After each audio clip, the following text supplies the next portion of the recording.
साथियों, जय भीम, जय भारत, जय संविधान। मैं बहुजन मीडिया से हमारे साथ में अभी हैं चंद्रप्रभा मूल जी, जो नागपुर से आई हुई हैं, बहुजन और बौद्ध समाज से बिलोंग करती हैं।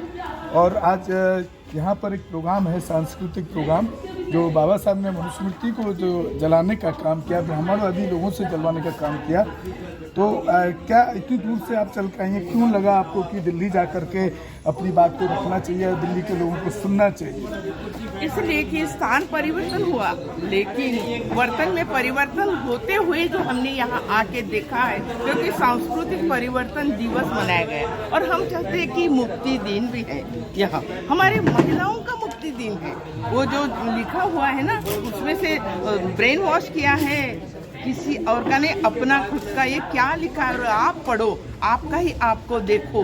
तो इसी प्रकार से मुझे लगा कि यहाँ कैसा है, जहाँ संविधान जलाया है उस यानी दिल्ली में मैं पहुंच के ये देखना चाहती थी कि हाँ, लेकिन लोगों के भीतर का परिवर्तन, वो छोटी सी बेटी का वो गाना, और वो क्या सुंदर गाना कहें।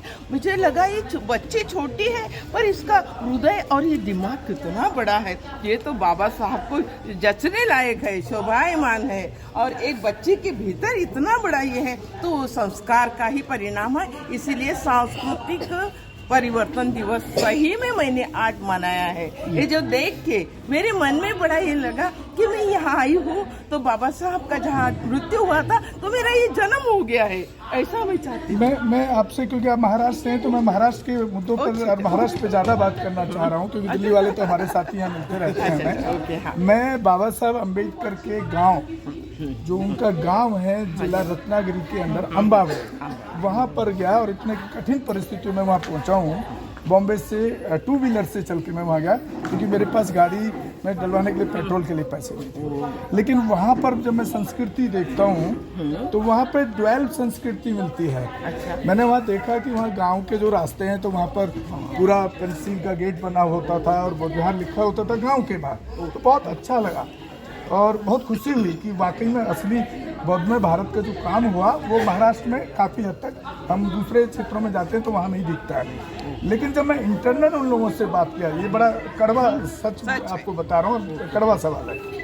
जब मैं इंटरनल उन लोगों से बात किया तो वहाँ पे मुझे ड्वेल संस्कृति मिली। एक तरफ तो वो बौद्ध धर्म को भी फॉलो करते हैं, बाबा साहब को भी फॉलो करते हैं, और दूसरी तरफ वो उसको फॉलो करते हैं, ये आपका गणेश संस्कृति, गणपति, हाँ वही गणपति, गणेश ही हुआ ना, गणपति। वो गणेश को भी मानते हैं। इसके पीछे क्या कारण है? क्या आज भी लोग वहाँ पर भी, महाराष्ट्र में भी बदल नहीं पाए? जिस पृष्ठभूमि से बाबा साहब ने पूरा जीवन बौद्ध में भारत लास्ट में रिजल्ट लिया और बाद में बनाने के लिए काम किया। तो वो क्या हुआ है, गणपति के कारण से, गणपति विसर्जन के ये तो उसमें जो हुल्लड़बाजी होती है ना बच्चों लोगों की, तो एक निम्न स्तर का वो एक उत्साह मनाते हैं, जबकि उसके पीछे एक कारण था कि सभी जन एक जगह मिल जाए, पर वो रहेगा एक तरफ और वहाँ जो माने गलत तरीके से बच्चे लोग कुछ होता है, तो वो जो स्वाभाविक प्रवृत्ति होती है मनुष्य की, वो वहाँ काम कर गई है। बाबा साहब ने इतना सारा बताया, उसके बावजूद भी जब जन समूह में मिलते हैं तो लोग जिसकी ओर जाते हैं उसी ओर सब चले प्रवाहित हो जाते हैं। यही कारण है और कुछ नहीं है। फिर भी अभी बहुत जागृति आ गई है, फिर भी कहीं कहीं पढ़े लिखे लोग जब वहाँ करते हैं तो मुझे सही में होता है दुख। और कहीं तो छुपा छुपा है, कहीं उजागर हुआ है, तभी मालूम पड़ता है ना, वरना ये चीज़ तो कोई मानी जनसागर में बताएंगे नहीं ऐसे हम कर रहे हैं करके। लेकिन वो है अंदर, यानी बाहर एक और अंदर एक, पूरी तरह से भीतर की सफाई नहीं की उन्होंने। अच्छा, आप महाराष्ट्र से हैं, आप क्रांति भूमि जगह का नाम जानते हैं? क्रांति भूमि का क्या इतिहास है? ये आज नहीं सर, प्लीज आप बाद में बोलिएगा, अब बाद में मैं आपसे सवाल करूँ। हाँ, तो क्रांति भूमि, मैं भी यहाँ पर एक से एक बड़े से बड़े बुद्धिस्ट विद्वानों से मिला, बाबा साहब के फॉलोअरों से मिला, और वो कहते हैं हम बाबा साहब के बारे में पूरा जानते हैं। अच्छा, मतलब जो 50 साल से काम करे, जब मैंने उससे पूछा आप क्रांति भूमि कहाँ है, आप जानते हैं? तो यहाँ पर बहुत कम लोग ऐसे मिलते हैं जो क्रांति भूमि को जानते हैं और क्रांति भूमि के इतिहास को जानते हैं। मैं उस जगह भी गया, तो आपको नॉलेज है उसका? आपने मेरी तरफ एक स्त्री करके, एक बाबा साहब के फॉलोअर्स करके, बौद्ध करके, बुद्धिस्ट करके आप जो प्रश्न पूछ रहे हैं, क्रांति दिन जो है बाबा साहब बड़ौदा में गए थे? नहीं, क्रांति भूमि एक जगह है, मैं आपको हाँ, बता रहा जहाँ हूँ। उन्होंने कि मैं नहीं, मैं बता, कोई बात नहीं, आपको नहीं मालूम है, नहीं मालूम है, मैं बता रहा हूँ। मैं इसलिए बात छेड़ा कि लोग, हमारे लोगों को पता लगना चाहिए, इसलिए बात को छेड़ा। मुझे लगा कि आपको मालूम होगा कि आप महाराष्ट्र से हैं। क्रांति भूमि वही जगह है जहाँ पर बाबा साहब ने उस ब्राह्मणवादी आदमी से उसको ब्रेन वॉश करके और वहाँ पर मनुस्मृति का दहन किया, जिसके लिए ना सरकार ने उनको प्रोग्राम करने के लिए कोई जगह दी, ना ही किसी हिंदू ने दी। एक मुस्लिम समाज के खान साहब, उनका नाम है, पूरा नाम मुझे याद नहीं आ रहा अभी, उन्होंने वहाँ पर उनको कम से कम नहीं तो 5 एकड़ का एक लैंड दिया पूरा, यहाँ पर आप मनुस्मृति को जलाने का काम कीजिए। तो मैं इन चीज़ों को इसलिए रखता हूँ कि मैंने ज़्यादातर जो मैं देखता हूँ, 47 साल का मेरा संघर्ष है। मैं 7 साल की उम्र से बाबा साहब को देखते आ रहा हूँ और उनके उसको और अपने कास्टिंग सिस्टम को झेलते आ रहा हूँ।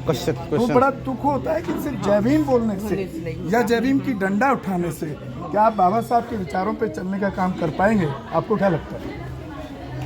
नहीं, जहाँ तक हो सके हमारे इर्द गिर्द हमारी कंपनी कैसी होती है वैसे भी होता है, और समाज में जिसका एक रेपुटेशन है, कुछ ओहदा है, उस हिसाब से कोई लोग चलते हैं और श्रद्धावान होते हैं। तो जो कहीं मुझे तो गरीब लोगों में और बहुत देहाती उसमें सही में उनमें कोई ये नहीं रहता है, केवल श्रद्धा ही रहती, श्रद्धा से मतलब ठीक से पढ़ते नहीं है, इतिहास को नहीं बस।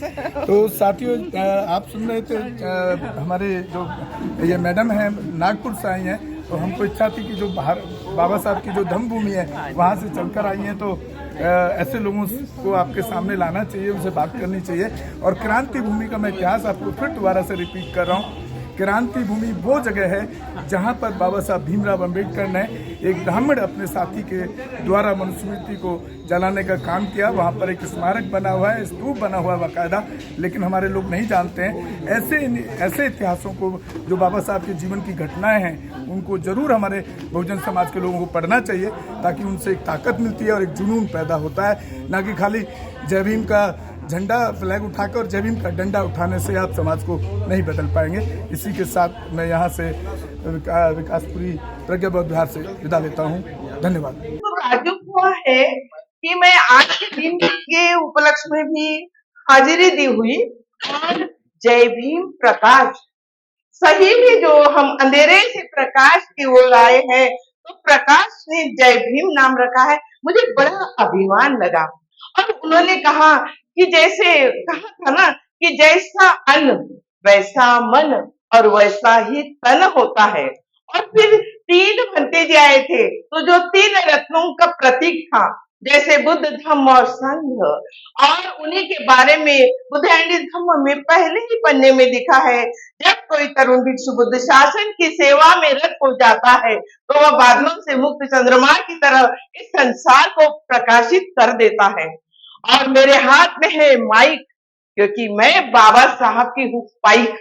अब तक कितने प्रोग्राम हुए, मैं तब से, एक तो मैं ऊंची पूरी लंबी लाम लचक कहते मराठी में, और गुड़गांव से आई हूँ। आते आते मैं 75 की बुढ़िया हूँ, जो चल भी नहीं पाती, फिर भी बाबा साहब का काम है। और धम्म पद के जो एक आचार्य है, और जो उनकी मैंने मुलाकात देखी, तो उसमें उनका समता भाव देखा, और उनके जो मुलाकात से मैं प्रभावित होके मैंने कहा कि नहीं, वो प्रकाश को प्रकाश देखना है। और ये चंद्र प्रभा जो है, चंद्र की प्रभा है, मून लाइट, मून भी हूँ ना, चंद्र प्रभा मून हूँ मैं। और ऐसे ही मैंने सोचा अब मैं क्या बोलूं, क्योंकि अभी सुनना इतना बाकी होते हुए मैं बीच में ये बुढ़िया क्या करेगी बढ़िया काम, फिर भी मुझ जैसी एक बुढ़िया हूँ तो क्या हुआ, मेरा भी अपना अनुभव है। और अनुभव के साथ, कॉन्फिडेंस के साथ हम इस स्टेज के ऊपर आ सकते हैं, तो आ सके हैं बाबा साहब की वजह से। और इसीलिए मुझे ये मौका मिला, और इस मौका को मैंने हाथ से नहीं गंवाया। मैंने कहा चलते चलते लगड़ते लगड़ते आऊंगी, तो पहुंच तो जाऊंगी आपके बीच में। और ऊपर अभी जो ये गए हैं ना प्रमुख, ये गौतम जी, बाप रे, मैंने तो उनको फेसबुक में देखा था। मैं ऐसे भाग्यशाली हूँ इस साल के गुजरते गुजरते कि मैं उनको भी देख पाई प्रत्यक्ष। और नीलम जी, प्रकाश जी, तो इनके जो कार्य है, और मैंने देखा नहीं, बस मैंने व्हाट्सएप में और इसमें देखा है। और मैंने जो राष्ट्रीय स्मारक में गई थी, वहां से मैंने जो अनुभव लिया है, और अनुभव के संग संग मैंने क्या कहूँ, हम मराठी हूँ, उसके बावजूद मैं हिंदी का बात करने की कोशिश कर रही हूँ। फिर भी नीच रूढीची ती प्रथा होती, महिला जायची सती, महिला जायची सती, बुद्ध फुले आंबेडकरांची कृपा ती, महिला झाली राष्ट्रपती, महिला झाली सभापती, मुख्यमंत्री झाली मायावती, आणि या स्टेजवर सर्वांसमक्ष बोलण्यास सक्षम झाली ही प्रभावती. जय जवान, जय संविधान, जय संविधान, अभिवादन, जय भीम, नमो बुद्धाय. Thank you very. हमारे चैनल बहुजन दस्तक को लाइक, शेयर, सब्सक्राइब देखना मत भूलिएगा. जय भीम, जय भारत, जय संविधान. नमो बुद्धाय. धन्यवाद. चैनल आर्थिक समस्या से गुजर रहा है. अगर आप बहुजन समाज में बाबा साहेब अम्बेडकर और तथागत बुद्ध की विचारधारा को अधिक से अधिक लोगों तक पहुंचाना चाहते हैं तो हमें आर्थिक सहयोग प्रदान करें, ताकि हम अपने चैनल के माध्यम से देश विदेश में समता, बंधुता, एकता और संवैधानिक अधिकारों को ज्यादा से ज्यादा लोगों तक पहुंचा सकें. आप अपनी सहायता राशि नीचे लिखे खाते में जमा करा सकते हैं. खाता धारक गौतम रत्ना, खाता संख्या 3169576865 IFSC कोड SBIN 0060336, बैंक भारतीय स्टेट बैंक. आप हमारे बैंक खाते का विवरण स्क्रीन पर भी देख सकते हैं. जय भीम, जय भीम.